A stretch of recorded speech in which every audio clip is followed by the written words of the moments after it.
дар идомаи бозиҳое ки шаби гузашта буд, дарвозабоне ки аслан корнамӯӣ нишон дода натавонист дар ҳайати дастаи Манчестер Юнайтед буд. Ин Андре Онана ки дар ду ҳолат иштибоҳҳои ӯ боиси голҳои дастаи Лион шуд. Аслан пеш аз оғози ҳамин рақобат як нав танишҳои лафзӣ буд. Аз як тараф бозигарони Манчестер Юнайтед омодагии худро барои пирӯзӣ дар замини Фаронса мегуфтанд, аз сӯи дигар Матич бар ин футболбози собиқадор ишора мекард ки нафароне ҳастанд дар Манчестер Юнайтед ки шояд бадтарин бошанд дар корномаи худ, набояд ин гуна ҳарфҳоро зананд, яъне ба ислоҳ беҳурматӣ кунанд нисбат ба ҳариф. Манчестер Юнайтед ба ҳар ҳол дар рафти рақобат зидди Лион фаъолтар буд. Аз аввал онҳо ташаббусро ба даст гирифтанд, ҳуҷумҳои хатарнок роҳандозӣ шуд, аммо тавре мебинем ин ҳамаш натиҷа намедиҳад. Дар ҳолате ки ирсоли тӯб аз вазъияти стандартӣ анҷом дода шуд, он ҷо ягон нафар ба тӯб нарасид ва тӯб рост ба дарвозаи Андре Онана дохил шуд. Хуб, ҳамин фишори равоние ки гӯем пеш аз бозӣ буд, таъсири худро воқеан ҳам гузошт ба дарвозабониҳо, ин ки ин ҳамон Андре Онанае аст ки дар солҳои қаблӣ ҳам буд ва мо дар маҷмӯъ метавонем бигӯем ӯ ислоҳ намешавад.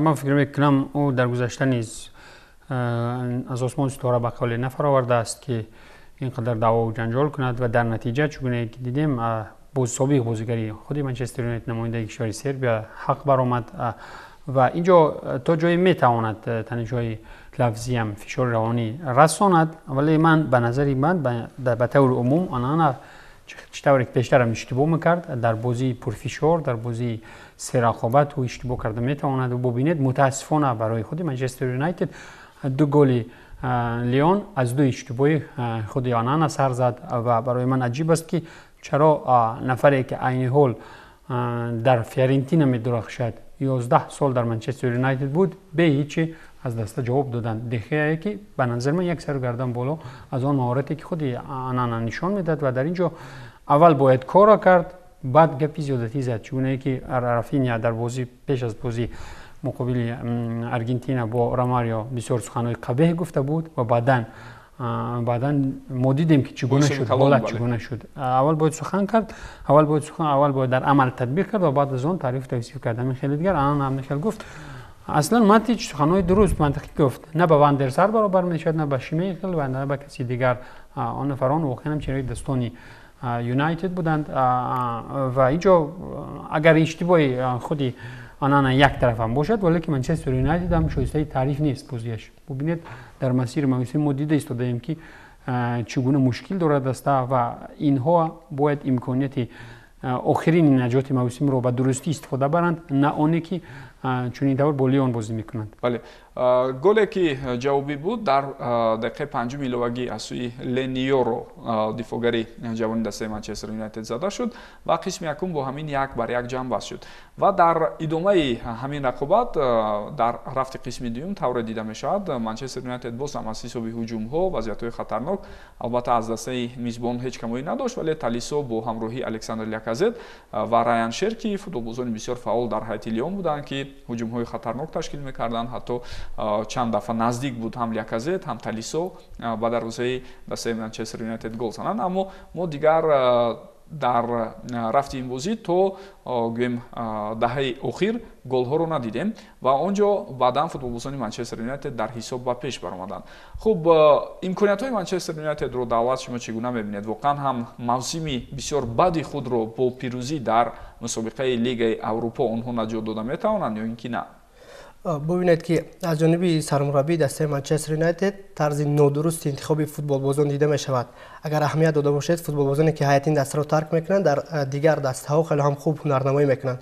بالاتر ایمانبک در مورد دیوید دخیا گفت، اینچنین آنتونی نیز که از هیئت دسته منچستر یونایتد رفت این زمان در هیئت دسته ریال بتیس خیلی هم خوب بازی دارد. مارکوس رشفورد نیز ببینید به استون ویلا رفت و اونجا توجیه هنرنمایی خوب نشان میدهد.